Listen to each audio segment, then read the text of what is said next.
The rain fell in sheets as Maggie Daniels stood on the porch, clutching her suitcase with both hands. The air was thick with the tension that had been building for months, years, if she was honest with herself. 18 years of marriage to Tony Daniels, and the last 5 had been nothing but a slow, agonizing erosion of her spirit. Behind her, the sound of muffled laughter floated from the living room, where Tony sat with his mother, Betty. They always found some amusement in her discontent, but today, something had snapped inside her. Today, she wasn't the compliant wife who quietly endured their snide remarks and Tony's indifference. The decision to leave had not been made lightly. It had brewed in her heart like a storm gathering strength, and now, she stood on the edge of change, ready to embrace it. She looked back one last time at the house that had never really felt like home, just as Betty's shrill voice pierced the air. "Running off to prove a point, Maggie? You'll be back. Women like you always come crawling back," Betty spat, her eyes narrowing as she glared from the doorway. Tony, as usual, remained silent, his eyes fixed on the television, a beer in hand, indifferent to the collapse of their marriage. Maggie felt the sting of Betty's words, but they no longer had the power to keep her tethered. Her hands trembled as she gripped the suitcase, but her resolve was firm. "No, Betty. I'm not coming back this time," Maggie replied, her voice steady, surprising even herself. Without another glance, she walked down the steps and into the rain. Each step felt lighter, like she was shedding the weight of 2 decades of disappointment and unspoken grievances. Maggie was leaving behind the shell of the woman she had been, compliant, subdued, a shadow of herself. The world beyond the house, with all its uncertainty, suddenly seemed more inviting than the familiar prison of her marriage. She had no plan, only a desire for freedom, for a life that belonged to her and not to Tony or his mother's demands. As she drove away, the house grew smaller in the rearview mirror. Tony and Betty's taunts no longer held her captive. She could still hear their disbelief echoing in her ears, but it didn't matter anymore.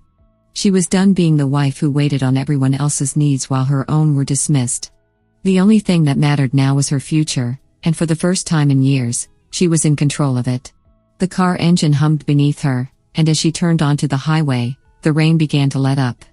A glimpse of sunlight broke through the clouds, a fitting metaphor for the newfound clarity settling into Maggie's heart. She drove into the city, toward a small, modest apartment she had rented in secret over the last few weeks. It wasn't much, but it was hers. No more Tony's passive-aggressive sighs when she forgot to cook dinner. No more Betty's insults, thinly veiled as advice. Just silence, and the freedom to rediscover herself. Maggie had been living in the apartment for 2 weeks now. The modest 2-bedroom space felt oddly empty at first, but it didn't take long for her to appreciate the quiet. For the first time in years, there was no one to answer to. No demands for dinner. No judgmental glances from Betty. No Tony coming home late, drunk and irritated with his life. Her co-workers had been the first to notice the change. Susan, from marketing, had invited her to lunch, a rarity given how Maggie had often declined social invitations. She found herself opening up, talking about life beyond her work and family, and for the first time in years, it wasn't a conversation about Tony or Betty. "You're different, you know that?" Susan said, sipping her iced tea. "You seem lighter." Maggie smiled faintly. "I feel lighter. I think it's been a long time since I did anything just for me." The 2 women shared a moment of understanding, and Maggie realized how much she had isolated herself over the years. Her life had revolved around pleasing Tony, keeping up appearances, and avoiding Betty's wrath. But now, there was an entire world beyond that toxic environment, a world where she mattered. It wasn't always easy, of course. The nights were the hardest. She would lie in bed, the quiet pressing down on her as she replayed the years of her marriage in her mind. How had it gone so wrong? Where had she lost herself? She wasn't the same woman who had married Tony at 22, full of hopes and dreams. Back then, Tony had seemed like her savior, rescuing her from a small-town life that felt suffocating. But in the end, the marriage had become its own form of confinement. One evening, Steve, her 18-year-old son, stopped by her apartment. She hadn't seen him much since the separation, and his visit brought a mixture of emotions. She feared he would resent her for leaving his father, but when she opened the door and saw him standing there, she knew she had raised a good man. "Dad's a mess," Steve said bluntly after sitting on her couch. He's been drinking a lot more. And Grandma.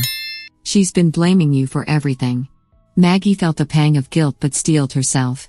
I'm sorry you have to deal with that, Steve, but I couldn't stay in that situation anymore. I deserve more than that. And you deserve a mother who's happy. Steve nodded slowly, his expression unreadable at first. Then, he reached over and took her hand. I get it, Mom. I do. I just wanted to make sure you're okay. Maggie's heart swelled with a mixture of pride and relief. I'm okay, Steve. Better than I've been in a long time. For the first time, she allowed herself to believe it. The letter arrived 3 days later, a formal notice from Tony's lawyer requesting a meeting to discuss their financial separation. Maggie had been expecting it, but it still sent a chill through her when she opened the envelope. The lawyer's tone was clear. Tony wasn't going to let her walk away easily. He wanted his assets intact. Maggie gathered her financial records, determined to fight for what was rightfully hers. Over the years, she had discovered some troubling patterns: Betty's gambling habits, Tony's splurges on unnecessary luxuries. Maggie had always managed the household budget, and she knew exactly how much money had been siphoned off for things that didn't benefit her or their son. The first meeting with Tony's lawyer, a sharp-tongued woman named Cynthia Crane, was tense. Tony sat across from Maggie, his face hardened, the man she had once loved now unrecognizable. Betty wasn't present, but her influence lingered in every word Tony spoke. You never worked a day in your life, Tony spat. Everything we have is because of me. Maggie felt the familiar sting of his words, but this time, they didn't cut as deeply. She had prepared for this. I may not have brought in a paycheck, Tony, but I raised our son, kept our house running, and managed our finances while you entertained other priorities. Her voice was calm, though her hands trembled slightly under the table. Tony's lawyer jumped in. Maggie, we can avoid dragging this into a courtroom if you agree to a reasonable settlement. But Maggie had done her homework. She had collected evidence of Tony's financial mismanagement, Betty's gambling debts, and the numerous credit cards opened in their names without her consent. The lawyer's smugness quickly faded when Maggie presented her findings. I'm not asking for anything unreasonable, Maggie said, her voice steady. I'm asking for what I'm owed. The legal battle that followed was brutal. Tony fought her every step of the way, and Betty, bitter and vengeful, did everything she could to smear Maggie's reputation in their small social circle. But Maggie held firm. She was no longer the woman who would shrink at the first sign of conflict. By the end of it, Tony's and Betty's financial wrongdoings were exposed.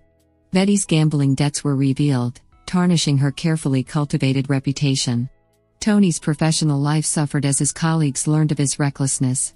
The victory was bittersweet. Maggie had won, but the price had been high. With their reputations in tatters, Tony and Betty's social circle shrank. The invitations to country club events dried up, and the whispers began. The social world that Tony and Betty had once dominated with ease was now a distant memory. The glittering evenings at the country club, where Betty would hold court and Tony would brag about his business deals, were gone. Their financial troubles had seeped into every corner of their lives, and the people they once called friends were now conspicuously absent. No one wanted to be associated with scandal. Maggie heard about their decline through whispered gossip from old acquaintances and a few late-night phone calls from Steve. Despite everything, he still visited his father, and though Maggie respected his choice, she had no desire to be involved with Tony anymore. They lost the house, Steve said one evening when he stopped by her apartment, looking more tired than usual. Dad's moving into a smaller place. Grandma's been staying with some friend from her bridge club, but I don't think that'll last long. Maggie listened quietly, her heart heavy for her son. She could tell how torn he was, trying to balance his loyalty to his father and his growing disillusionment with the man Tony had become. Steve had been forced to grow up faster than most kids his age, and Maggie wished she could shield him from more of the pain, but there was no going back. The damage had been done. I'm sorry you have to deal with all of this, Steve, she said, pulling him into a hug. You know you don't have to be responsible for him, right? Steve pulled back, his face conflicted. I know, but it's hard. He's still my dad. Maggie nodded. I understand. Just don't let him drag you down with him. You've got your own life to live. Steve stayed a little longer that night, talking about college and his part-time job. Maggie was relieved to see that, despite everything, he was focused on building his own future. He had always been a smart, thoughtful kid, and she took comfort in knowing that he wouldn't let his father's mistakes define him. As for Tony, the distance between them grew even wider with each passing month.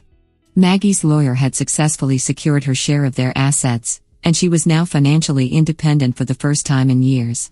It was liberating in a way she hadn't expected. The fear of financial insecurity that had once held her back from leaving was now a thing of the past. But there was no satisfaction in watching Tony and Betty's downfall.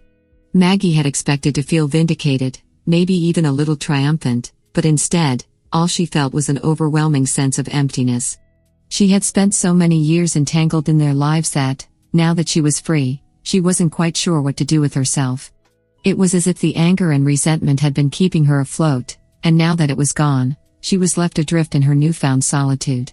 One evening, while she was folding laundry in her small apartment, her phone buzzed with a text from Susan, her friend from work. "Drinks tomorrow?" Maggie stared at the screen for a moment, then smiled and typed back, "I'd love that." It was time to start living again. Months passed, and life settled into a new rhythm for Maggie. She threw herself into her work, took up yoga, and even joined a book club. Slowly, she was building a life that was hers and hers alone, without the shadow of Tony or Betty hanging over her.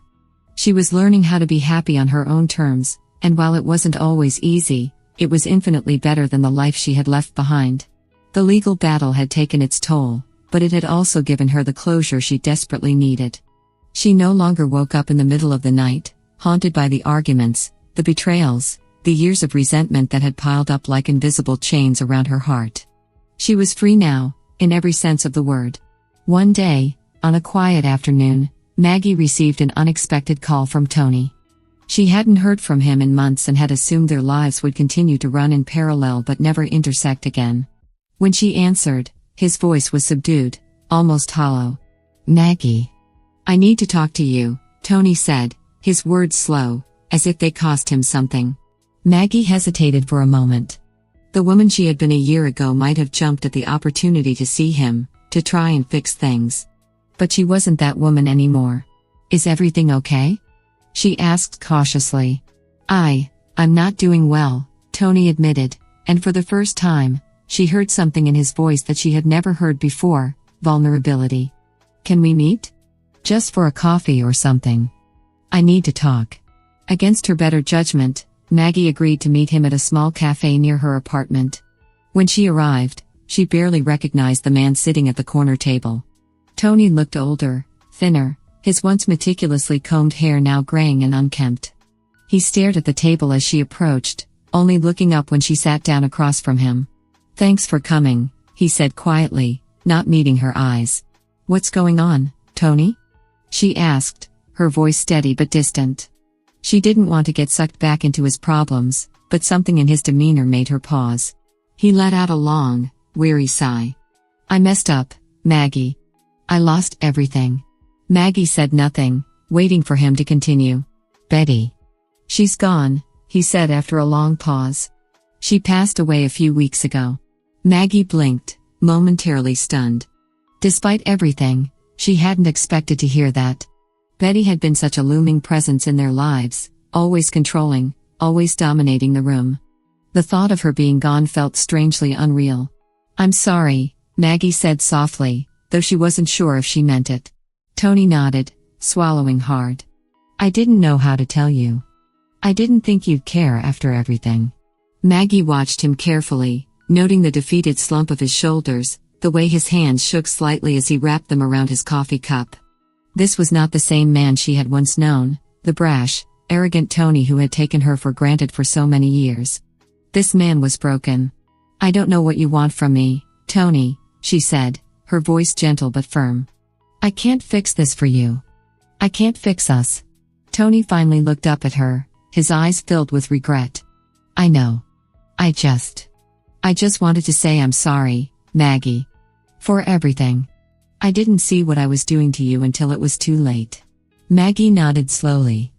"I appreciate that, Tony. But it's been too long. I've moved on." He stared at her for a moment, then nodded, as if accepting the finality of her words. There was a long silence between them, filled with the unspoken understanding that this was the last chapter of their story. When they parted ways that afternoon, Maggie felt a strange sense of peace. The man who had once held so much power over her life was now just a fading memory, and as she walked away from the cafe, she knew she was truly free. The seasons changed, and with each passing day, Maggie found herself more rooted in her new life. She made new friends, took up painting, and even started dating again, a gentle, tentative step toward something new. The scars of her marriage had not disappeared, but they had faded into the background, mere reminders of a life she had outgrown.